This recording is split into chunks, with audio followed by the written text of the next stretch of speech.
Hey friends, sometimes I'm lucky enough to be a guest on other people's podcasts, and you may have missed those episodes.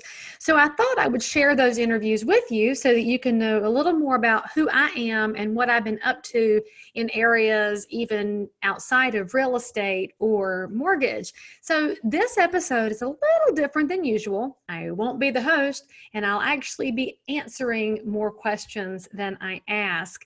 I'd be super interested to know what you think of these types of episodes. So please leave a positive review in Apple Podcast, 5 stars, please, please, so I can see if you want more of these. And if there's a show that you'd like me to appear on, give me that feedback and I'll reach out and see if they would be able to handle a sassy Southern real estate woman on their show. Enjoy this slightly different episode and make sure you tune in for our next set of episodes and our regularly scheduled content. Welcome to Crazy Shit in Real Estate, a weekly podcast where I walk you through some of the wildest, most unbelievable stories you'll hear from the world of real estate. If you like real estate and you love crazy, this is the podcast for you. All right, everybody, thanks so much for stopping by another live episode of Real Estate Titans. I'm your host, Greg Fowler, traveling throughout the marketplace, interviewing the top real estate professionals in our field, essentially gathering insight, inspiration, really drives and motivates these top producers above and beyond everybody else in what I'd like to consider a real estate titan. Now, our very special guest and featured titan today, all the way from North Carolina, Leigh Brown. Leigh, it's an honor. I cannot wait. Thank you so much for taking the time. Hey, Greg, it's an honor to be on your show. And in fact, I'm so honored I'm actually wearing my reading glasses, even though I'm super vain about it because I can't see my notes otherwise. So for all your friends who are used to me, there's my normal me, but I can't see anymore. Damn it, middle age. The commitment, Leigh. We can all feel that energy. So it's just, it's awesome. And seriously, I cannot wait to dive in and just share you with everybody out there. I mean, we had a little bit of dialogue before we went live and I was, oh gosh. Yeah, we should have recorded the beginning. It was really good. I wish we did. You know what? It's going to be even better now. So if you're ready, Leigh, let's just jump into the series of questions. I want everybody to get to know you deeper, personal, professional, the whole nine. Okay, so hey, listen, audience, for the record, I did not read the questions, even though Greg sent them to me, so I'm obviously a realtor. So I'm going to totally be off the cuff. So if you think this is planned out, you should know in advance, Greg and I already discussed that he and I are both better off the cuff, so here we go. It's better that way, everybody. You're going to get the real Leigh here. So you're welcome in advance, everybody's watching or listening. So Leigh, let's just start with telling everybody a little bit about yourself.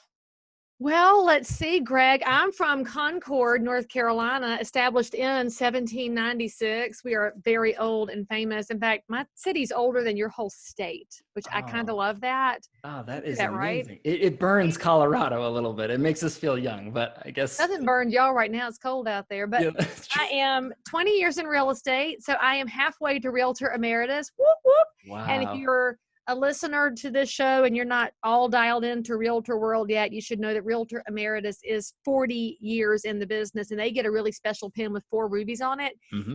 If you make it to Realtor Emeritus, then you don't have local, state, or national dues. Your dues are exempt. So all you got to do is make it to 40 years. I'm halfway there. Before I sold real estate, I sold chainsaws, weed trimmers, and lawn mowers for Husqvarna. I was the only woman on the sales force. Okay. And I mean, it's a premium chainsaw, so there's no slouching about it. And I still use Husqvarna to this day. They're my favorites. I have 2 kids and a husband, and we have 3 cats. And you can have them if you want them. I'll put them in a box and send them to you because one of them projectile vomited all over the bonus room yesterday. Oh, no. So it's about to become an outside cat, and we'll find out if he knows where he lives. And I play the piano, and I sing, and I'm a runner. And tomorrow I'm actually running a race called the Fellowship of the Idiot, which is 19.7 miles. I've never run it before, so I'm very excited to be a first-time idiot. Love it. So, yeah, that's a little bit. Yeah, well, I was going to say that's given everybody a little bit of information about you. And I wasn't sure what you were talking about when you're projectile vomiting, if it was the kids or if it was the cats. That was a cat. Yeah, so I have 2 teenagers. If they projectile vomit at this point, I've got to go check the liquor cabinet. But luckily, My kids are band and chorus kind of people, so they're way low on the totem pole, for which I am eternally grateful. Oh, I love that. Well, Leigh, this is great. And with chainsaws and sales and then, accomplishing what you've done for 20 plus years in the real estate industry, I want to rewind a little bit. Why real estate in the first place? What were you thinking about, and what was your progression of your career to today? Hey, so look, my dad became a realtor in 1978, so he is a realtor emeritus. And of course, as a kid, I'm going to open houses, I'm doing flyers, I'm in the office all the time. And like every kid of a realtor, I'll never do that. And then, of course, my dad made me get my license just in case. Well, after college, I was a bartender because that's how I paid for college. Because frankly, anybody can pay for it if they decide to. And if you don't overspend on your degree, but that's a different discussion altogether. I paid for mine. And I had to do something besides bartend because you can't do that forever. Okay. And then one of my regulars hired me and I became a stockbroker, and I went to Manhattan. Wow. And it's going to be crazy and hard to believe, I know, but I sucked in Manhattan because with this voice, people deduct 100 IQ points. And so I did not belong up there where the Yankees live. And so I left there. And I was driving by the headquarters for Husqvarna, which are in Charlotte. Their North American headquarters are here. And I said, well, my daddy has a Husqvarna. And I drove in and I asked if they were hiring, and the sales manager hired me. Wow. Which actually was a really good testament to how you make it in real estate too. The task, as we say in Women's Council, is to ask. And I just walked in and asked, and he was like, oh, hell yeah, because, they needed a token woman. And so I got sent to Iowa, I got sent to Texas, and then they were about to send me to New Jersey. And that's where I had to draw a line in the sand. I was not moving to New Jersey. Okay.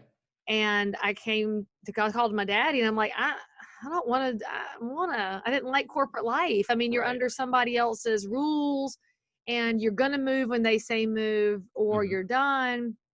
And daddy said, just come home and get into real estate. And at that point, I'm like 25 years old. I've already tried 3 careers. I'm like, well, shit, I'm going to have to do something and stick to it. Right. And so here I am 20 years later, and I love it. I love this business, and I love all the things about it that I didn't know on day one, which is the coolest thing about real estate. As you know, you wind up in different spaces. Right. I didn't know there was a speaking space and a training space and a coaching space and a brokerage space, because when you first come in, you're just in that, I got to survive, I got to sell something space. And that it evolves, and it's amazing about our business. Wow. And again, all the reasonings to get involved. And then, you fast forward 20 years, that's incredibly, and just all of the things that you've accomplished, the impact in the industry, the impact in your community, obviously with your real estate brokerage and your team, but then the national speaking, and then, being a best-selling author, and really kind of adding all of that to the plate of a real estate professional is truly, in my opinion, setting the bar pretty high. No, you say crazy. I think crazy awesome. I mean, that's just incredible. I mean, it's pretty crazy. Yeah. But I have a hard time saying no. So I just load my own plate up to the point where I melt into a curled up ball in the corner of the room, crying myself to sleep. Just kidding. Which is positive. Which is positive, right? Well, no, Leigh, so I do want to talk about this because I think this is a great segue. So you obviously have done so much and continue to do so much in your career and all the different paths that you're involved with, but what's your why? I mean, and I know that question is thrown around a lot, but what drives you? What motivates you? What excites you every day to get out of bed, to do what you do to the level that you do it at? Okay, so listen, people, if you're not dialed into what Greg's talking about, go watch Simon Sinek's TED Talk from 2011. Start with why, and it's the best 15 minutes you'll spend, and then you're going to ask yourself lots of questions that are in the corner of your mind that you never thought about, because we all talk about what we do. We never talk about why we do it. And so I have different hats that I wear, and in my retail real estate life, so I'm working with sellers primarily, buyers on occasion, but they're not my jam. Okay. If I'm with a seller, the reason I do real estate is because I get excited about helping them navigate the minefield of real estate. Wow. And they might get blown up, and I might get blown up, but pieces of us will get across the finish line together. I love the drama.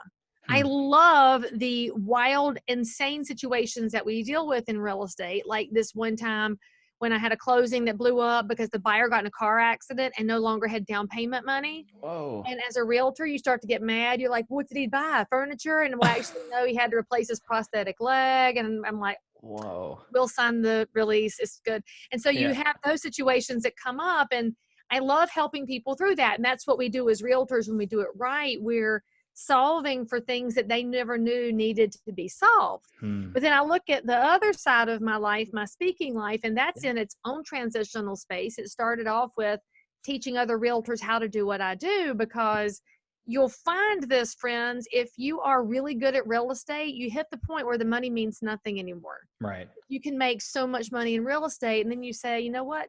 I know what that house is worth before I get there. I know the objections. I know how to help people. I'm bored.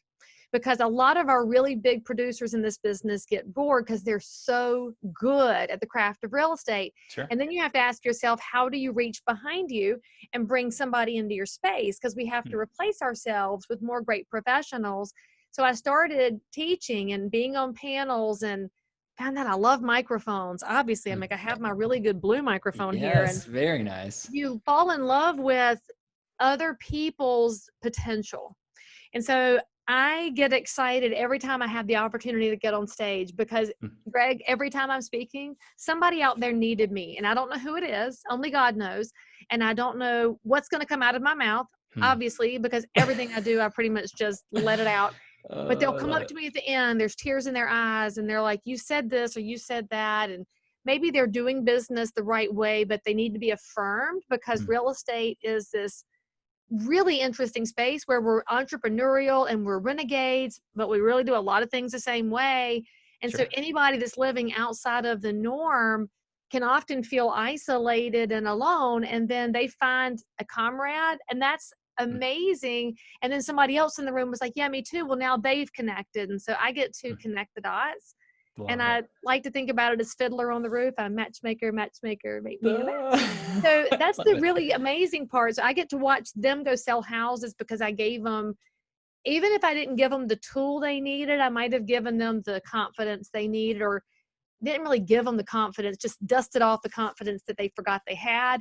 Wow. And it's so energizing. And so I look at that space, and now I'm middle-aged, and so I'm asking myself, well, what's next from that? Because I'm definitely that who moved my cheese person, because it's moving all over the place. And as a lot of people know, I ran for Congress last year, and spoiler alert, I lost in the primary, but there is so much opportunity to do great things for your community. And so right now I'm evaluating and looking for some clarity on what I need to do next and where I belong. And frankly, I just look at that real estate phrase that we use for land, and what's the highest and best use. And I think that if we're smart about our lives and our professional lives, we should all be asking ourselves that, what's the highest and best use of me? Wow. And for a lot of people, that's actually retail real estate. Your highest and best use is not to get bored, because you don't get tired of elevating somebody else's financial life by helping them with real estate. And for other people, it's opening an office so you can train other people. And for some, it's serving at Habitat for Humanity and giving a hand up to people who didn't know that there was a better way. And there's all these different spaces, but your highest and best use is yours. And I can't be held to somebody else's expectations of me anymore. And I don't think any of us should be. Wow. I mean, but that speaks volumes about you, Leigh, and obviously what you care about and what motivates you and drives you. It's not you, it's everybody around you. And it's really trying to motivate and elevate internally to, your teammates and members, and then into the industry of real estate, but then outside for your clients, and really just giving and really, really understanding that I'm trying to figure out, what am I trying to do? What's the best use of you? And it speaks volumes. And obviously you wouldn't have hit the numbers and the levels and the influence that you've done so far without true intentions of just caring for others. Well, it took a while to get here. I will not downplay the fact that I was the most selfish person on the planet for the first 9 years of my real estate business. Here we go. My only goal, be number one. My only goal, sell more houses. Boom, boom, boom. And I didn't cross the ethical lines, and I wasn't doing any shady things, but it was just drive to the point where I didn't give a shit that I was making my receptionist cry every day. Wow. And I was like, finally, like, why is Mary crying when I walk past her? Like, well, you didn't stop and ask her how her family's doing. I'm like, I'm here to sell houses. I don't give a shit, because all of my D was in charge, and the rest of me wasn't nurturing other people. And you have to nurture other people. And it was during the Great Recession when I had to dial it back because Mhm. you go to these listing appointments and people are a wreck, and you Yeah. suddenly realize that, I mean, I might or might not get paid here, but damn, their Wow. life is in shambles and I've got to help figure out solutions. And so it was 2009 when everything for me shifted, and I got to number one. So I had the money Okay. and I Yeah. had the success, and it's empty as hell. Hmm. And we really don't focus on that a lot because it's obviously not motivating. Brokers Right. want their agents to sell more. So why would you tell somebody to put the brakes on? But Sure. I mean, not everybody wants to sell 100 million in real estate, because at some point you have to ask yourself, what's going to be on my tombstone? What am I doing here? I'm Right. missing out on stuff, and I'm not the best version of myself. Hmm. And that was when I started volunteering with the association, was in 2009. Okay.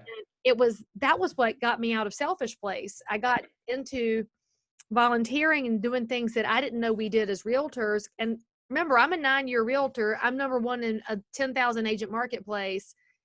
And I didn't know we did government affairs. I didn't know we had Hmm. pro standards in education, because I didn't care about all those people at the board. I'm just selling houses. Wow. But I got down there and I'm like, damn, these are amazing humans. Hmm. They're really doing good things in real estate.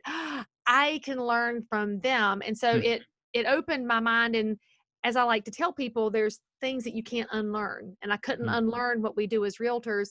And so when I started seeing other people for being better than me and giving me something to want to emulate, then it was a ground shifting for me. And I feel like I've been a different person since then. Wow. And I've worked really hard to patch up any of the people who thought I was a raring bitch back then, because they just didn't know I was just a straight up driver. I wasn't Yeah. being ugly. I didn't lean on the best parts of myself. So Sure. Well, you were in we a all get to part. shift.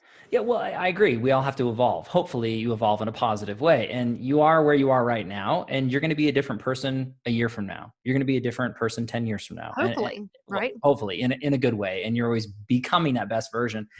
You had mentioned getting involved, and, we had talked about it previously, but I would love for you, if you're comfortable talking about RPAC.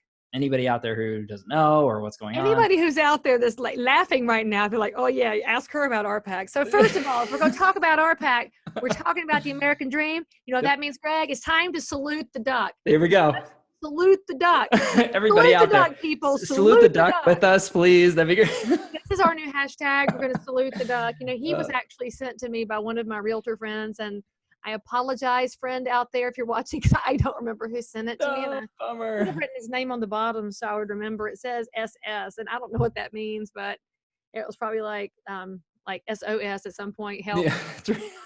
But that is this most expensive jewelry that I wear. And I'll tell you that when I first found out what RPAC was, it was not explained well, because in 2009, I got a phone call from a volunteer at the board who said, Leigh Brown, give us $99 for RPAC. And I said, why? And they said, cause you ought to. Oh. And that was the extent of it. And I'm like, all right. I mean, I'm making a lot of money in real estate. Y'all can have your $99. Please stop calling me unless you're going to sell my listing. Right. And then that was when they added me to I got voluntold to the Government Affairs Committee. I got appointed. And so I said, I'm going to go find out what that is. Well, I've always been a political junkie. I love politics. I love reading policy. I'm very much a wonk. And so I found out there's this major amount of work that we do as realtors on the advocacy side. And I didn't know about it, but I'm just out there cranking listings and cranking buyers. And most of our members don't know. And right now it's 2020. So if I say the word politics, they immediately, if they're dialed in this much, they're angry because they're like presidential politics. That's not what I'm talking about. When we talk about RPAC, it's the Realtors Political Action Committee. And the Realtors Political Action Committee is doing the work that would have been done if there were a National Association of Homeowners, but there's not one. There's just us. And so we're the ones in City Hall saying, your zoning sucks. And right now, Greg, throughout the country, crisis with affordability, major crisis. And I like to fight with facts, because you don't fight fires with feelings, you fight fires with facts. I love that.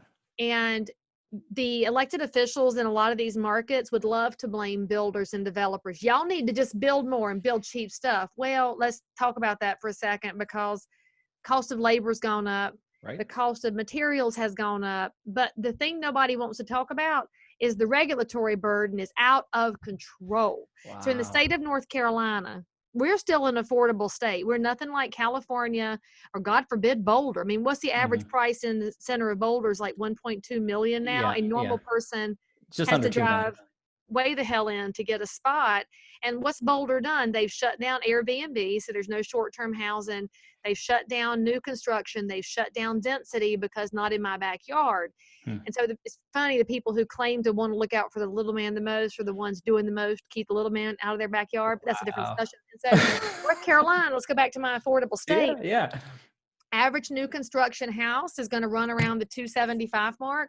Of that 275, $48,000 is attributable to regulatory burden. Wow. And somebody's like, well, what does that mean? I'm like, permits. That's bad zoning. So there's towns in North Carolina where builders have to do one house per half acre is the minimum. You're never going to solve affordability when you drive up the cost of land like that and you drive up the cost of housing. And we should be looking at duplexes, triplexes, quadplexes. Well, how many municipalities have rules against multifamily housing because they're thinking it's all ghetto, government block building? It's not. It's really smart use of land. And it also, think about affordability. You have a single mom with 2 kids. If she buys a duplex, she lives in one side, rents the other one out. It's going to subsidize her housing payment and provide housing for another family. It's the best solution. But regulatory burden shuts that down. And then you have neighbors that go to town meetings and say, I don't want that near me. Well, elected officials are stupid and they listen to the 2 squeaky people in the city council room. But when we talk about realtor political advocacy, one of the things that we do is make sure that realtors show up for meetings. And I'm of the mind that says when 4 realtors show up wherein there are, this happens every time. Your elected officials look at each other like, why are the realtors here? Because when more than one of us are together, we're the realtors. And they know that there's thousands and thousands of us in every market, 1.4 million nationally. And we're there to say, that doesn't make sense. Sign ordinances. You've got New Jersey, the realtors just shut down in committee. So this is what's important. A lot of the political work we do is not in the papers because we are proactive because we're realtors, we're busybodies, and we eavesdrop. But if you're waiting for something to be on the floor of the Senate, it's not going to get solved there because that's when your elected officials start grandstanding. So anyway, in New Jersey, they were bandying about this idea that all sellers should have to mitigate lead-based paint, lead in the soil, and lead in their water before they could sell. Now think about how the government's gotten involved in lead-based paint, which was last manufactured in 1978. You'd be looking at somewhere between $50,000 to $100,000 per house. Now look at the housing stock in New Jersey. It's primarily older housing stock that's going to have all those issues. And you've got people that are fixed income. They've lived in these houses for years. They don't have $50,000 to $100,000. And so what happens is it rolls into the cost, which means buyers are now restricted from what they can buy and sellers can't get out of their houses.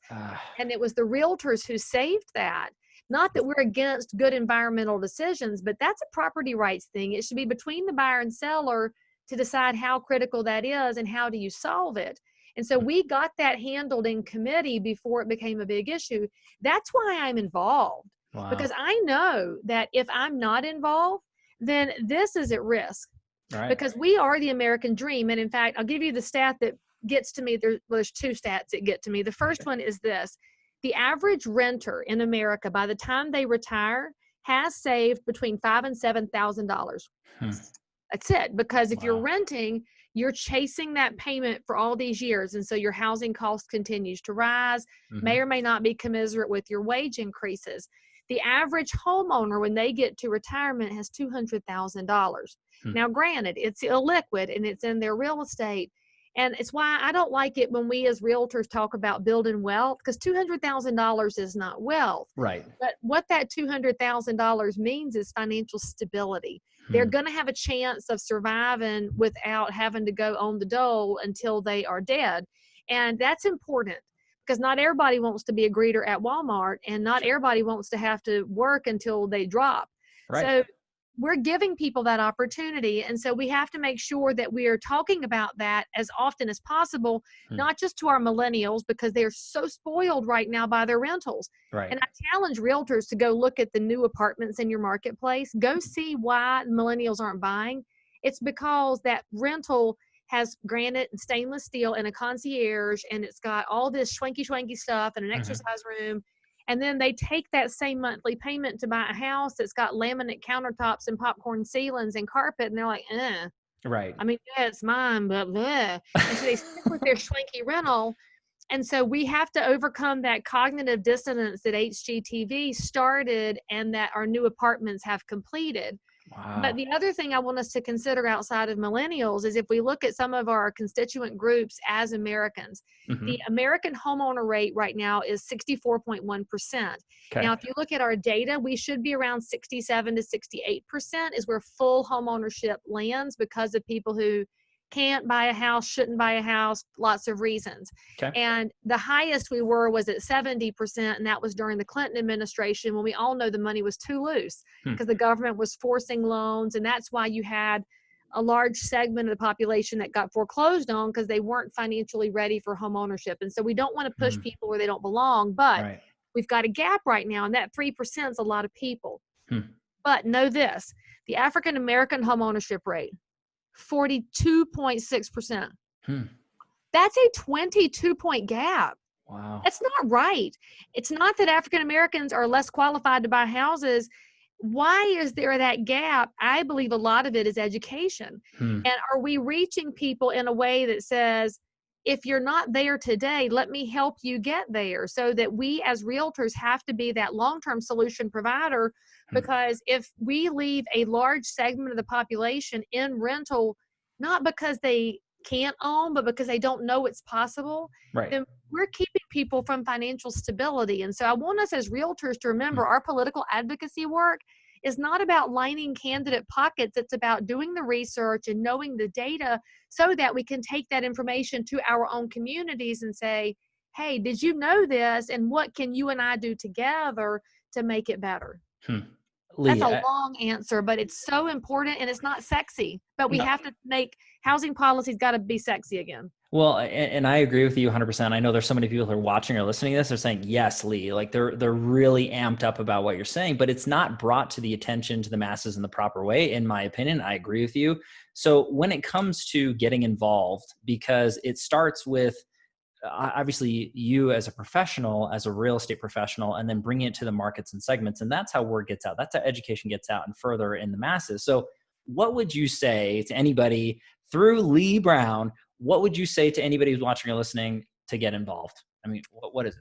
Number one, if you are a realtor watching this show, and if you're not, then I mean, welcome. We're glad to have you, but that would be weird if you're watching this and you're not a realtor. That's right. So maybe you're a mortgage lender. You could be an affiliate member. That's true. That's true. Go to nar.realtor and look at the resources that are available to you as a member of the National Association. This is one of the things that I didn't know was available, and I haven't leaned into nearly as much as I should have over the years. Okay. But you can pull down lots of data research. We even have an account on Pinterest, Instagram, and Twitter. It's NAR Research. They've got cool infographics that you could use to educate not just yourself, but your public, your community, your past clients, and help educate them on all the things about property rights and real estate that impact their house long before they're ready to sell their house. I want y'all to think about real estate like this when you're doing research. If you take care of your neighbors first, then one day they may become clients. I think in real estate, often we take care of clients first, turn them into neighbors, and then just kind of see what happens. But if we had a community focus that looked after every neighbor, the clients will happen somehow, some way. It's just like we tell realtors forever, if you don't chase the money will find you. It's the same thing with caring about the property rights in your community. So go to nar.realtor and pull your research. The first report I will tell you to grab is the profile of home buyers and sellers. It's released every year. It is massive amounts of research on the demographics of home buyers, on their practices, and on their habits, and how do they find their realtor, and would they use them again, and lots of things you can find out. In fact, I'm always tickled because you can find out who's buying houses, and the fastest growing group of home buyers right now is single women. Interesting. But if I go to most real estate websites, I can't find a single woman buying a house. It's that same white couple in front of a front porch holding the FSBO sign. And I still don't know why y'all are using that stock photo. Why y'all putting the FSBO sign on your websites? But if you work with people of color, how come you don't have somebody of color on your website? Well How come said. you don't have any old people? Where's your single woman? Where's your gay couple? I mean, be the Benetton ad, because I imagine y'all serve them all. And you should demonstrate that with your marketing. But the report will tell you who's buying, and then you can be a part of that solution, because you always got to remember that you might not be somebody that looks at quotas and you don't look at diversity from a visual standpoint, but that's how the world operates. And you need to understand that there's people that are looking for commonality, so provide that. So that research report will give you tons of info on that. I loved some information. We have the best research analyst ever at our organization. We have Dr. Lawrence Yoon as our head economist. He's where I got that data on what savings people have at a lifetime of renting and a lifetime of owning. And you get to know these things, and it makes your argument stronger. Dr. Jessica Louts was doing a presentation yesterday at an association where I was also a speaker. She was talking about the impact of marijuana on real estate. So maybe you live in a market where marijuana is not legal yet. You could research now, because there's states where it is, like Colorado, and it's created an entirely new world of real estate education, because now you have a crop that's not federally legal to sell with real property, which is. And so you have to manage all these impactful things, and how do you sell a business, and it's craziness. And so you should do the research. That's step one. Now, step two is at your local association of realtors. Okay. And look, right now you're rolling your eyes. Like, I ain't going down there. They're boring. They're terrible. They don't listen to me. They're stuck in their ways. Blah, blah, blah, blah, blah. I hear you. They're never going to change their ways if y'all don't show up down there and put your money in. Well said. Go down there, put your 2 cents in, and maybe they're going to tell you, we have tried that 25 years ago. Didn't work then, won't work now. And you can say, yes, but I was born since then. Please try this, because we need new input and new ideas, because frankly, a lot of realtors come from other careers. Sure. I took my knowledge from Husqvarna and brought it to real estate. There's realtors who were stay-at-home moms. That's a beautiful segue. Teachers, engineers, doctors, bankers, whatever you did before has impact on our whole profession. And so when you get involved in the association, you have the ability to impact policy and impact the membership in really giant scalable ways. So if you're going to volunteer at the association, my suggestion is always to do what matters to you. So if you love education, volunteer in professional development. And if you are on fire for professionalism and realtors need to behave better, you need to do professional standards and grievance. And if you love to balance your checkbook, for the love of God, you should be on the audit and budget committee, not most realtors who don't math. And so the 3 of you out there that math, please be on our numbers committees. And then those of you that are like me and your radar is up for politics and you dig these advocacy things and you're like, Leigh Brown, I didn't know that about African-American home ownership and I want to solve it. You need to be on government affairs committee or fundraising for the Realtors Political Action Committee. And I will tell you, it's worth your time. I promise you. You're having brokers out there that say it's not worth it because it takes you away from selling. And do I sell fewer houses because I volunteer? I am sure that I do, because I do have limited hours in the day, but I've got an amazing team. They're better at real estate than I am. And so they take great care of our clients.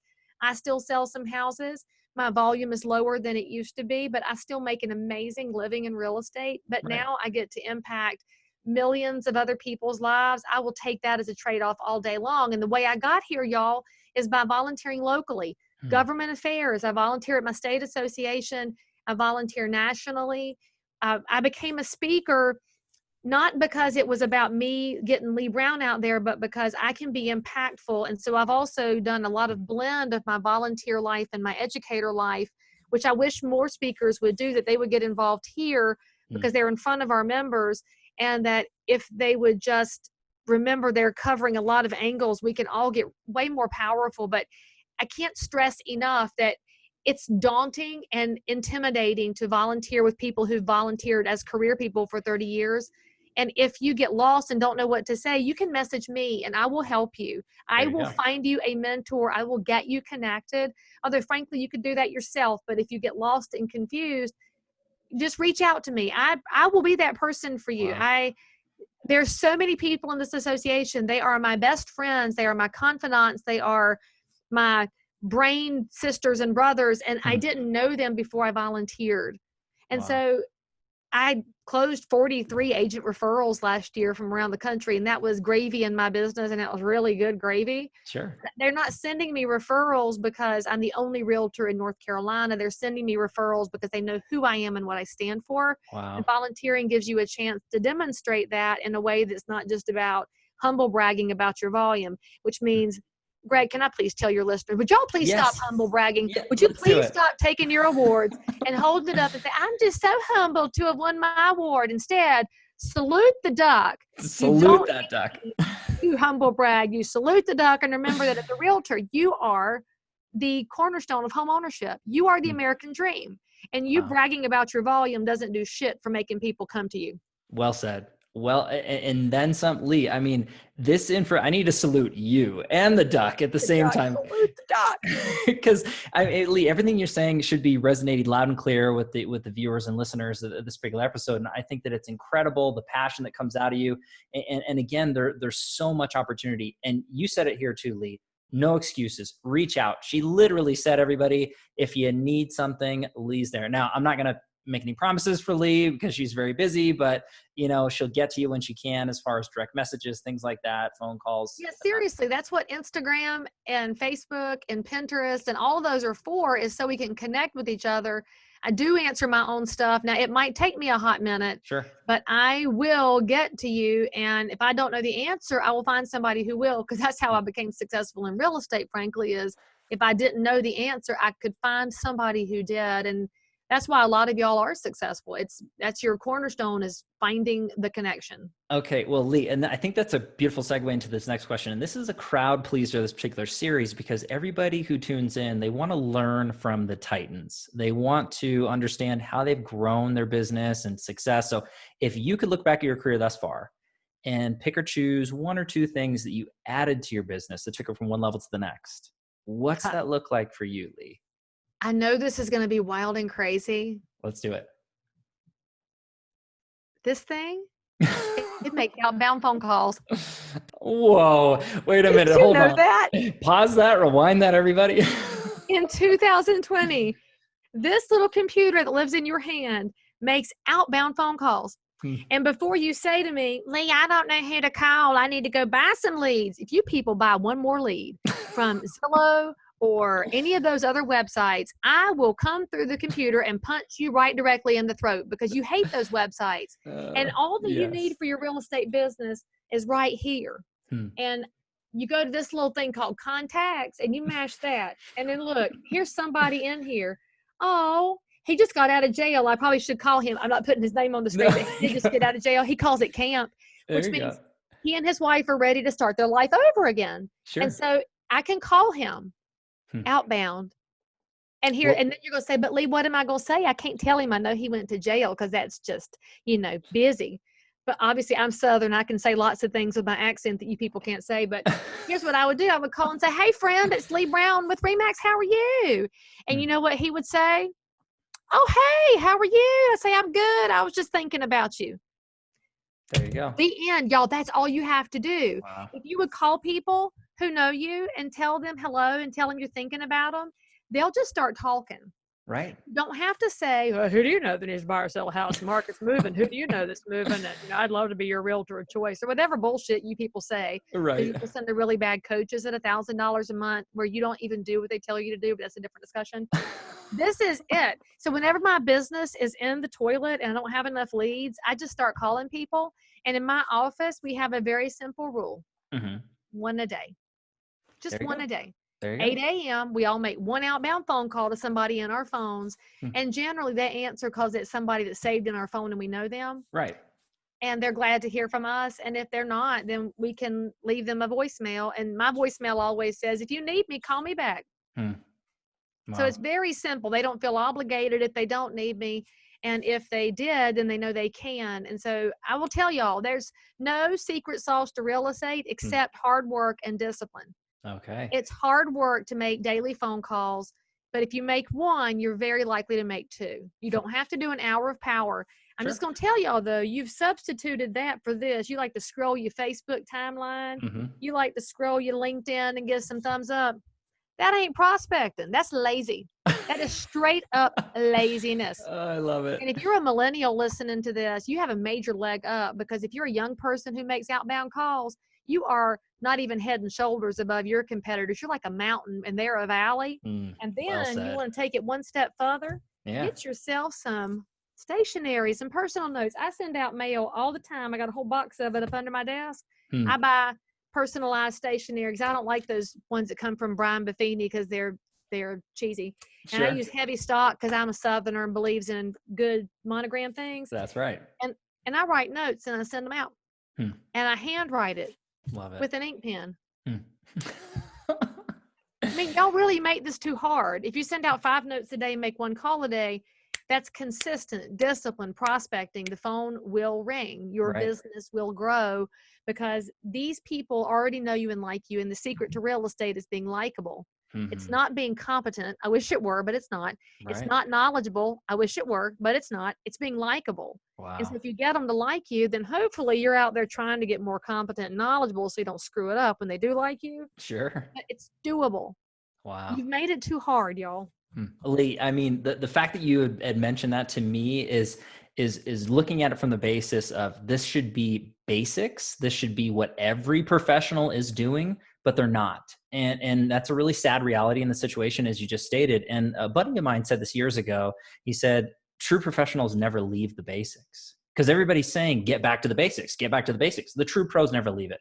It's so true. You hit that right on the head, and I think that's beautiful for everybody out there. And if you're not doing what Leigh's saying, please listen to this. This is sound. Don't be lazy. Stop it. Get off your dead ass and make a phone call. Stop scrolling and start working. So I think that's huge stuff into it and big takeaways into that. Now I want to shift gears. This is actually the tricky part of this particular series and interview. It's the challenge question, Leigh. So I just want to preface this as I ask everybody the same question the same way. We all deal with challenges in our lives. No one's exempt, right? In the past, now, or into the future, we're all going to have struggle, hardship, whether it's personal or professional. So if you could share a challenge that you dealt with, that you overcame, became stronger because of it, and again, not to downplay pain or sorrow, but really the learning experience. That's the most important thing to me, is what we learn and what we can grow from. So is there something that you could share with the audience, Leigh? Well, see, your audience, the ones that know me, they already know all my stuff because I'm like ridiculously transparent. It's embarrassing sometimes. But there's 2 big things I would tell that are big things. The first one is financial discipline. So my first year in real estate, I did not pay my quarterly taxes. And I sold houses. And so I got this bill from the IRS for $19,000. Ouch. I was 25 years old. And I went, and I went to my dad. And I'm like, Dad, what do I do? You know what my dad said? Because he's a realtor. He said, you had a good year in real estate. Because that's the realtor response. You owed money because you had a good year. And I'm like, but what do I do? He's like, pay it off. My parents are not snowplow helicopter parents. They're suck it up parents. And I love them for it. Yes. And so I set up a payment plan with the IRS. And so for the next year, it was pay the IRS before I could pay myself. And then I still had to pay the damn quarterlies on the stuff I was selling. It was hard to get back to ground zero. And I swore I would never do that again. And so I will tell you that if you are having a great time in real estate right now, your ass better be stockpiling because the lean times are going to come. And when they come around, you don't want to get hamstrung by the IRS. And by the way, word to the wise, always pay your state DOR first because they're more aggressive than the IRS. So pay the DOR first, then pay the IRS, but pay them. And the thing that I really think about now is I'm far more cautious about my spending, and I have been. So all my commission checks come in. I've got 4 bank accounts set up. 40% of every check goes into my business account. That's for anything business, marketing, coaching, whatever. 30% is my personal account. That's house and car and pocketbooks and whatever. 20% is my tax account. Thank you, President Trump, and the 2017 Tax Cuts and Jobs Act was a huge benefit to realtors. And if you're a realtor that's not incorporated, you need to make that happen ASAP if you're in a state that allows it. I know New Jersey doesn't, but most states do. And what you want to think about is your future potential, because you'll find accountants that say, do it later when you're making some money. if you're not incorporated, y'all, you're paying the 15% self-employment tax. You need to fix that and give yourself a raise right now. You shouldn't be punished for being an entrepreneur. And that's one of our political wins from the Tax Cuts and Jobs Act. The carve out in that act was for real estate, sub chapter S, and pass through corporations. And so you need to take advantage of what me and my people who do the work on advocacy, who spent the dollars and did the work, we got that carve out for you. So don't be wasting our hard work. Get it set up. You're welcome, everybody. Welcome, right? Because frankly, if you see somebody wearing a major investor pin, you should thank them because they're carrying your water. The work that we do is not for ourselves. It is for 1.4 million realtors and every client we serve. And then the 10% is my tithe account because the Lord is supposed to get his piece first. And if you're not a believer, I'll introduce you. I mean, I'm Jesus's favorite, but I can introduce you. If you don't dive into that, your food pantry, habitat, your synagogue, some nonprofit in your community, you have to make a habit of giving because there's so much exponential good that comes from living a life of abundance. And it's hard when you're paycheck to paycheck and your commissions are uncertain. But if you only give what's left over, there will never be leftovers. But if you give first, there's always enough. And so that's what happens with my commission checks. They are split up. It keeps my spending in line. And it means that I still have a good liquid bucket, which I'm holding for the next recession. It may be a year, 2 years, 5 years down the road. Right. But my biggest regret from 07 to 13 is I didn't have a lot of liquid to buy all the flips that, I wish I could have bought them now because they're all worth a ton of money. So be fiscally smart. And in fact, one of your benefits you have as a realtor, if you go to nar.realtor again, I was on the team that helped build the Center for Financial Wellness. And it's a free member tool to help you evaluate where you are financially, how to help you plan for investing in real estate. And it's tools you can use with your clients too, but to help you think about retirement in a better way. Because in 17, our president was Bill Brown from California. And Bill's concern was that we have 30% of our realtor members don't own a primary residence. Wow. So he was stressed out about that. He's like, if they're not able to buy their own home, then how can they really help somebody else? We got to help them get there. Right. And so we want to help more members own homes and own investment properties because we're realtors. We know real estate, so we should be taking advantage of that. And then the second thing I will tell you that was a giant aha moment for me, like many of y'all, I work 7 days a week, 24 hours a day, don't mind it because I love it. I don't even realize I'm burned out because I enjoy it so much. Wow. But my son, who's 13 now, has some medical issues and he had some birth defects. And 3 years ago, he had surgery and it went not the way it was planned. And so he was in ICU for a week. So I was away from my real estate business for about a month. Now, this is 2017, he had a surgery. And I had told my clients before the surgery, I'm like, Timmy's having surgery. I'm going to be out, no big deal. I figured it was, a week, but it wound up being a month. And so I was panicked because as a realtor, you think right here, you think it's always about you. They called me. No, they called somebody who could get a super key and unlock the door. Called somebody who could put a sign in the yard. And it didn't have to be you. They just called you first. So once you let your ego get out of the way and you realize that other people can and will help you service them, that was when I made a transition from, I really did appreciate my team before that. But after that, I knew that I couldn't just trust them. They're better than I am. They're a better representation of me than anything. And I called my office and I was thinking, oh my God, there's going to be so many things for me to handle. It's going to be devastating. And they said, man, the phones have been off the hook. And of course, I'm like, oh, I'm so sorry. I left y'all with all this, woe is me. They said, no, we got all that handled. As everybody wanted to ask, how's Timmy? And I was like, oh, people are better humans than I gave them credit for. Yeah. And I do think that there's more great people out there than we give credit to because we spend too much time in social media, which focuses on the worst instead of the best, because the best is not always on display. Sure. It's often it's right here under the surface and you get to see it in small doses.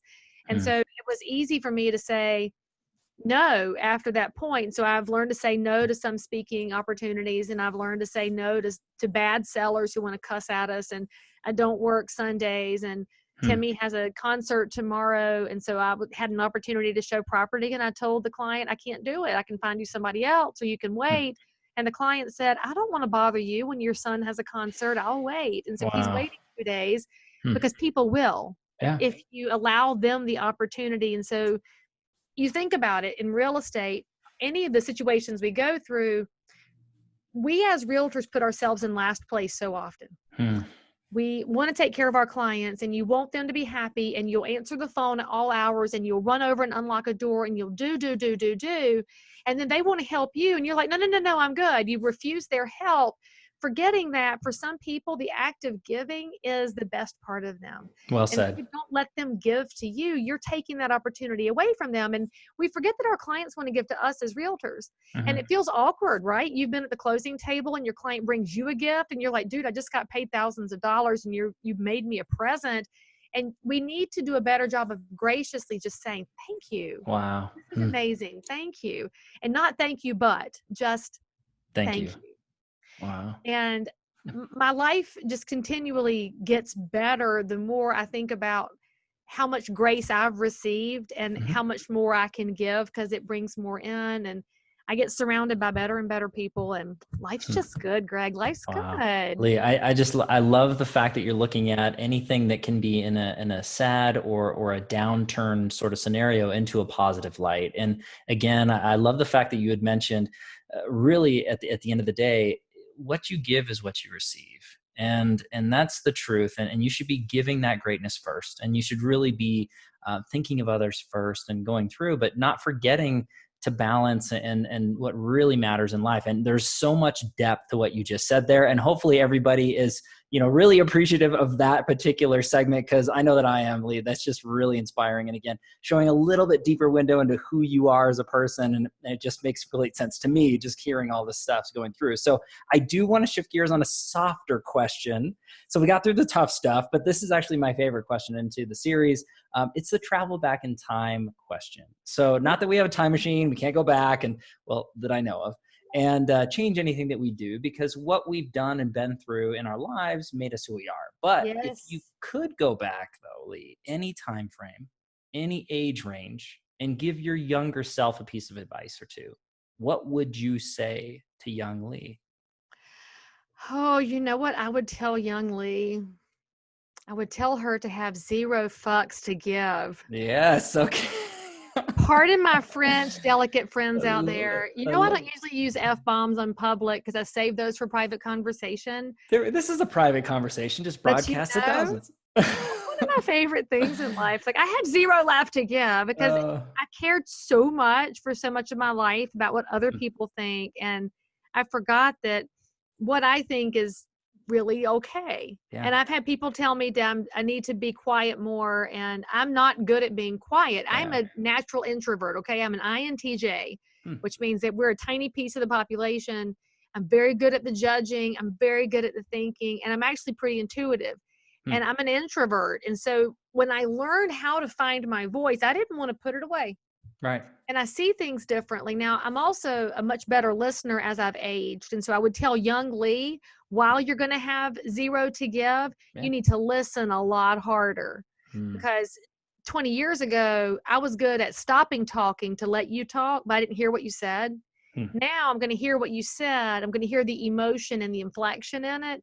And I'm going to change my response accordingly. I didn't change it back then. I'm much better at adapting now. So I would just tell her to slow down and take people's opinions into account, to listen, adapt if you want to, but don't be afraid to say who you are and what you think. And right now, I think that's pretty important advice to give, because we're in a society right now where we're in cancel culture, and you're looking at Dave Chappelle gets yelled at for being freaking funny. I mean, I don't agree with everything he says, but it's funny, and he says it out loud. And you have what's his name from The Office, the British Office? What's his name? Ricky Gervais. Ricky Gervais, yes. Gets like attacked, and he's like super liberal, but they're calling him a conservative only because he fussed at Hollywood. And I'm like, this is like the weirdest parallel universe, because he can't say out loud things that people know should be said out loud. Wow. And this was very prescient to me, because I ran for office last year, and I had to come out of the closet.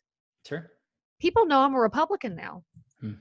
So my gay friends all had a big laugh about that. They're like, welcome to our world. I'm like, I know, right? It's very painful when you have to tell people something they kind of already knew, but they didn't know till you said it out loud. Oh, wow. And I had to take all this criticism from people who suddenly wanted to reform an opinion of me based on the fact that I'm fiscally conservative and Crazy. socially, I'm pretty small government. I don't care who you're sleeping with, but it was wild and crazy to find that out. And I had to grow a thicker skin, even though I still cried every day because it was so hurtful. And it was just really interesting. But you learn, young Leigh, to find that the way you say things always matters more than what you're saying. Even though in today's world, the people on Twitter and Instagram and Facebook think that what you say matters more than how you say it. I still believe it's how you say it, which is why you make the phone calls and you send the personal notes and you have the lunches and the breakfast and the visits and you tell jokes and you laugh at people. And then when they cry, you cry with them and you hug them. And don't be afraid to hug people. Young Leigh, don't be afraid to hug people, because they need physical touch, because there's so much physiological health we're all losing out on by not being physical with each other. And I don't mean like, the Me Too movement kind of bullshit, but I mean, like, hug your friends. And it's one of the best things about realtor world. So if you're somebody who feels a little bit lonely and cast out in your office, come to a realtor convention, because all you'll see is people hugging each other, because we're all people and we love each other. So young Leigh, put yourself out there, own your opinions, own who you are in a nice way that's not hateful and ugly, and stop giving a shit if somebody disagrees with you, because they might not be right. Young Leigh just got a lot of advice in a lot of directions. She's going to have to listen hard. Young Leigh got incredible advice. And but Leigh, that's why I love this question, is because it's not just for young Leigh, because we can't go back, but we can affect today and we can affect tomorrow. And that's everybody involved. All that advice that you just mentioned to your younger self is applicable to all of us. And I love the fact that you were talking about, and I always broke it down this way, and I forgot who quoted this, but it's people will forget what you say, but they'll never forget how you make them feel. That's Zig Ziglar, the king of sales. There we go. But there's truth to that, right? So, I mean, focus on the relationships and not caring so much about what others are thinking of you and being the best version of yourself. I mean, all this true advice, right? Listening more than we speak, but not just listening and then moving on. But as you said, listening with intent to address that conversation. Not a lot of people do that. They're just listening, waiting for their turn to talk. And then they move on, and they're not really building rapport. They're not really building valued relationships, which is what this world is all about. And quite frankly, what this industry is all about, as you stated. The best part of us. Oh, it's the best part of us. I think it's awesome. And Leigh, I love that advice. So again, everybody, you're welcome that Leigh took the time. I mean, it's incredible. This advice just keeps going and going and going. Okay, I want to go on to the next question. And this one ends up being the education phase. So a lot of the viewers, listeners, subscribers, they want to know what the Titans are doing to feed their minds, how they're growing their brain. So if you could look back, books you're reading or have read, podcasts you're listening to, influencers on social media, how are you feeding your mind, Leigh? Okay, so it's probably just easiest to show your people who are looking at the camera. Okay, I am a big old bibliophile. There's my stack of books. Yes. I love that I've been sent books. This is my favorite. It's called Insults and Comebacks, because I'm terrible at thinking of those, so I have to memorize some good ones. Do you want to know a good one? Yes. Okay, so let's see. You're what they call book smart, and not in a good way. Actually, you know what? This one's pretty important. It's not even an insult. It's the truth. Making other people feel stupid doesn't make you seem smarter. Well that might be cover art. Let me mark that one for a minute. That's a good one right there. I have a devotional book, because I do a devotion every day. So Max Lucado is always one of my favorites. I'm currently reading Brandon Doyle's new book. He's a realtor out in Minnesota. It's called Success Rate Marketing. Okay. And it's pretty nerdy. And so for my realtor friends who are tired of being talked down to, Brandon is your guy. Love it. And if you don't know Scott Stratton, he wrote the book Unmarketing. And actually, he'll be the keynote speaker at CRS Celebration in February in Orlando, which is always a good conference to go to. Very cool. And he and his wife wrote this book, The Jackass Whisperer, because Scott was the one that came up with that phrase that says, you don't have to be the jackass whisperer. And I love him for that. He's Canadian. Fantastic book. He and his wife are delightful. Oh, that's great. I am coached. I do coach realtors, but I have an entrepreneur coach, which is outside of real estate, because friends, you need to get out of your real estate bubbles a little bit from time to time. And I coach with Dan Sullivan. His program is called Strategic Coach. Wow. If you look into it, stick my name on it so I can get a referral. Thank you. Okay. But Dan writes a book every quarter, which makes him my freaking hero. And so this one is really impactful, because a lot of us have really big ideas and we try to go immediately put it into action. And Dan's whole thing is having the idea is your job as the entrepreneur, but you shouldn't be focused on the how. You got to be focused on the who. Ooh. So you should have somebody who makes things come to life for you, which I have Michelle and Lisa who do that with me, and they're amazing. I'm reading this super nerdy book called A Nation of Realtors. This is a white paper on a cultural history of private property ownership. Unreal. And I read like I watch TV, so I change channels. And I don't like this book. It's pretty terrible, so I'm not going to show that one. Strike that from... Right. This is my political man. This is Senator Tim Scott from South Carolina. I love him all to pieces. He is a realtor champion who has done more for real estate than probably any elected official in recent time history. Wow. He's the reason we have opportunity zones. He's the reason that we have the cap gains exemption 2 out of 5 years. Instead of the proposal in 2017, which was 5 out of 8 years, you owe a debt of gratitude. And so to your clients, to this man, Senator Tim Scott from South Carolina, he'll be running again in 22 for re-election. We should all support him as realtors because his business partner is Michael Sally, who is an amazing realtor himself in Charleston, South Carolina. And Tim and Michael have been business partners for a long time. Tim did insurance, but now, of course, he's a senator. And so Michael Sally gets to talk to Tim all the time and help us as realtors have a voice, and that's huge. But he talks here with his best friend, 𝙁𝙀𝘼𝘼, who we know is retired from the Congress, and it's a book called Unified, and their unlikely friendship gives hope to a divided country. And so I love these men so much. How That's cool. And then I have some other shit over here I haven't gotten to yet. So that's what I'm reading right now. And Okay. Oh, I am reading a really fun book called I Love Capitalism, because there's so much talk from so many people in the online space about socialism. And I don't think that our young people have the foggiest idea how many millions and millions of people have died in the name of socialism, which doesn't work, can't work. Only capitalism provides opportunity. So if you read this book called I Love Capitalism, it's a wonderful story and you'll feel uplifted. And that's what I'm reading right now. It's lots of things. I can't do anything in tiny things, Greg. It's always a million things. Yeah, but Leigh, I love the fact that you mentioned it. You're doing it like you're watching TV. You're changing the channels. You're constantly taking a piece here, taking a piece there, and what's relevant, but what's exciting and interesting to you, constantly learning and growing. Now, you are a published author yourself, Leigh. So I would love the audience to know a little bit about your, published works and things like that, and titles and where to get them. That's Well, I told Greg I would have shown them, but I can't find one in my office. I think I gave away the last ones, but they're on Amazon. And if you're a listener, I did do the recordings on Audible with a friend of mine from high school who has a sound studio in his basement. Love it. So he let me record the books. And the first one was called Outrageous Authenticity. That came out in 2016. And basically, it's about learning how to find your voice and put your voice into your marketing and into your sales business. Because a lot of us are so busy trying to be what somebody else told us to be that we forgot who we are. And that's the best tool you have in your sales arsenal. So it's a 45-minute read because I know my realtors. And I have heard it's an hour if you have a glass of wine. So just full disclosure.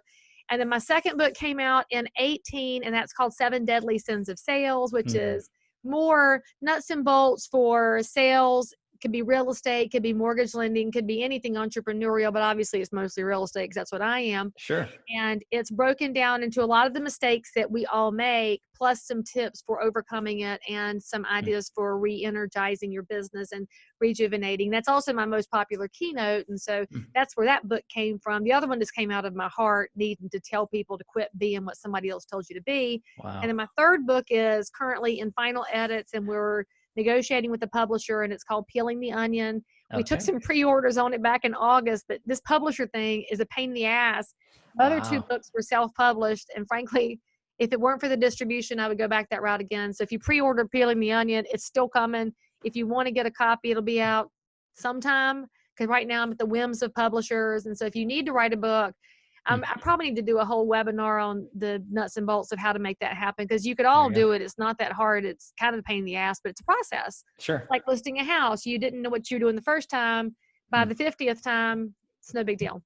Wow, that's incredible. And I'm going to have links in the comments down below so that everybody can, follow along and feed their minds the same way, and then pre-order and order the books that are previously published. I do want to continue down this path just a little bit more with podcasts. So you are a creator and a host of an amazing podcast, and I would love everybody. It's so much fun. and the Titan Nation should please subscribe and tune in. So could you tell everybody a little bit about your podcast and then maybe some new news or some exciting news on the podcast vein? So exciting, because I totally forgot about this until I was talking to Greg about what's new. And then I was like, oh shit, yeah. So my current podcast is 3.5 years old and it's called Crazy Shit in Real Estate. And it's just all the things that we go through as professional realtors, appraisers, inspectors, lenders, association executives. There's been some clients on the show. And they talk about the scenarios they encounter. And you think about what we do, our job is really fun and it's insane. And nothing that we've seen was something you could have anticipated in pre-licensing class. So all of the episodes, except for one, are less than 15 minutes. The one that's long is with my friend Bill Brown, our past president of the National Association, after his double lung transplant, which happened in 2017. So I got the first interview post-presidency, post-double lungs. And I did have to clip a whole bunch of the pre-show out because Bill has a salty mouth, which I love about him. And so we had to tone it down because my show does have the big black E on the box because I don't mind salty language, but it was hilarious. Anyway, it's fun to listen to. And if you are in Titan Nation and you've got some story you're listening, you're like, oh, Leigh Brown, I got something better. You should reach out and I'll have you on the show because love it. It's my little passion project. And I'll tell y'all the little secret of it that people haven't really figured out yet. It's not just about telling stories. It's showcasing how professional realtors come through the scenarios that they come through, how professional lenders handle things, and how professional home inspectors manage things, because all of the auxiliary businesses around us, they go through the same shit we do. Right. And the public thinks it's easy because on HGTV, they look at 3 houses and they sit down and the realtor makes them buy one. And there's never going to be a red velvet upholstered master bedroom ceiling or a dead guy in an open house or a porn shoot happening during a showing or realtors having sex or a realtor getting shown foreskins during a showing, which that was, I was like, what? And this last episode, you had a basement that had so much lint in it that it was like floating. It's just bizarre what we've seen. So enjoy the show. If you want to be on it, let me know. But if you subscribe, give me 5 stars because I'm doing pretty good in Apple. But I'll tell you the interesting thing about it, Greg, is that the audience has shifted. So when I started the podcast, it was all realtors. It was all of my followers and fans. And then we started adding like lenders and stuff because they want to be around realtors because they know we're the gravy train. Sure. But 3.5 years later, 70% of my listeners are consumers, which I think is fascinating. They're I love that. Tell me what you saw. They're like voyeurs, which I think is amazing. But that's good because we're exhibitionists, and so it works out great. So anyway, that's my show now, and I really enjoy it. We're actually cutting a bunch of new episodes right now because we're moving to video because I've watched how successful Joe Rogan and Dan Bongino are with their podcast on video. So mine's moving to not just audio. It'll stay on iTunes, but we'll move it into the YouTube space so y'all can look at my guests too, because apparently y'all like to look at things, and so we'll add that in. It's very exciting. They do, it's more engaging. There's something else. Now I have to wear lipstick when I cut my episodes. It's very aggravating. One extra layer. So, but Leigh, what's the big news or what's the new thing that's happening? So can I put it? I can't add a graphic in here. I'll send it to you. I'll send you the graphic for it. Yeah. I'm starting a new podcast. I was going to start it last week, but then I got sidetracked because I'm a realtor. Yeah, and so maybe I'll cut an episode tonight. I don't know, but it's going to be called Real Estate from the Rooftops. Because as realtors, we need a place to get information. And I've already mentioned to y'all that housing policy is not very sexy, but it's really interesting and necessary stuff. Sure. And we need to understand it. And as realtors, you have pretty much 2 resources for news. You have NAR, which tends to be very much your 8th grade social studies teacher telling you the news like this, and it's not very engaging. I love us, but that's not our strength. Right. The other version you have is Inman News, which is essentially BuzzFeed, clickbait, a hot mess. Right. And so if you go over there, all you're going to get is somebody's opinion on things, and they may or may not have ever sold a house. So I said, you know what? Wordsmithing is my jam. And so I get the articles. I've got some conglomerations of what's happening with news. And I'm going to start a weekly podcast. It might be more than weekly if there's something that y'all need to know about. Sure. And I'm just going to go through the news and tell you what's going on. I'll give you the links so you'll have the information. I'll tell you what it actually means for those of y'all that don't read. I love you. I know you're never going to read the links, but I'll read it for you. I'll give you the news that you need to know to go make yourselves more powerful in real estate. And so I'm super excited that's great. to kind of be the the voice of reason from this side of the street. Yeah, which is fantastic. And it's so necessary. And so Leigh, as soon as you have that information, please send it to me and I'll give it to the Titan Greg, Nation. you're the first one to know about it because frankly, I had forgotten to mention it and hadn't cut one yet. So you're first. High five, Real Estate Titans. Y'all are getting an inside scoop. Yes. I'll send you the graphic here in just 2 seconds. Okay. You can even show the graphic. And then I'll stick it on Instagram, or actually you could stick it on Instagram and say, I beat Leigh to her own game. Love it. I'll cut an episode. I need to do one tonight. I was telling you, I have like 8 articles I need to give people some inside scoop on because there's so much going down, y'all. And I will tell you that if you are halfway engaged with the news, you probably think the only thing happening is this farce of an impeachment trial, or as we call it, sham-peachment. It's bullshit. But all it's doing is taking your eye off the ball when there's a bunch of stuff happening that's very impactful on real estate in your local, in your state, and nationally. And so we need to be paying better attention. So that's what I'm going to do, is help us pay attention. I love it, Leigh. And in my opinion, there's nobody better. This is absolutely incredible. I will have links all in the comments down below. And again, Leigh, I can't thank you enough for taking the time to do this. Your information is ultra compelling, super engaging. Just at the end of the day, it's really entertaining and it's just a pleasure to hang out with you. And I know that everybody's loving this. I want to finish this up with a final question. Okay. And this ends up being the quote or mantra that sums you up as a person, as a professional. What's that look like for Leigh Brown?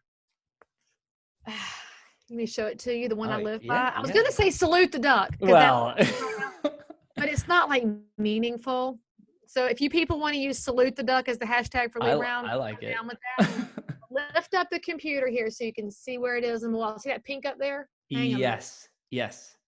I'll read that to y'all because you don't have your reader zone. It is a quote by Winston Churchill. You know what Winston Churchill said? I am an optimist. It does not seem much use to be anything else. Love it. I love it. That's my mantra. That's what I live by. I'm a glass overflowing person. And so if I ever have a down moment, the people around me are like, oh shit, get her out of it because it's not normal. And I'm very grateful to a good friend of mine this week because he had to listen to me in a down moment. And he was like, hey, we got to stop. Wow. Leigh, but he'll probably listen to this and he'll throw some Winston Churchill back at me. So it works out good. But I love that because it sums you up so beautifully as a person to professional. To me, it's just so positive, so uplifting. It's just a beam of light. And again, hopefully everybody can hear or see this energy that Leigh exudes in so many different facets of your life and your career, Leigh. And again, we will salute the duck. We'll salute the duck. And Leigh, I just want to thank you from the bottom of my heart. You are an official Real Estate Titan. So thank you so much. I made it. Absolute honor.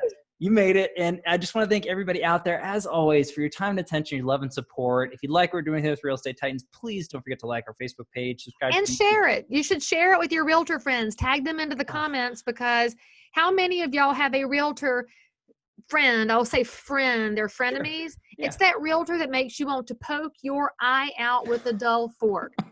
Can't stand them and they keep showing your listings and they drive you crazy because they suck so hard.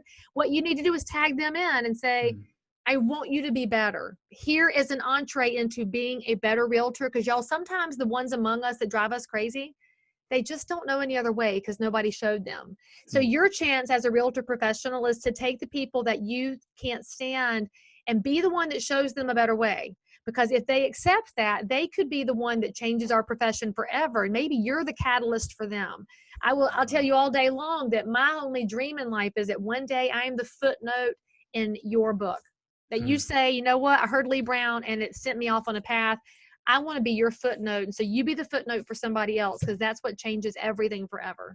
And it starts here. So tag them into Greg's show, show them the way. Wow.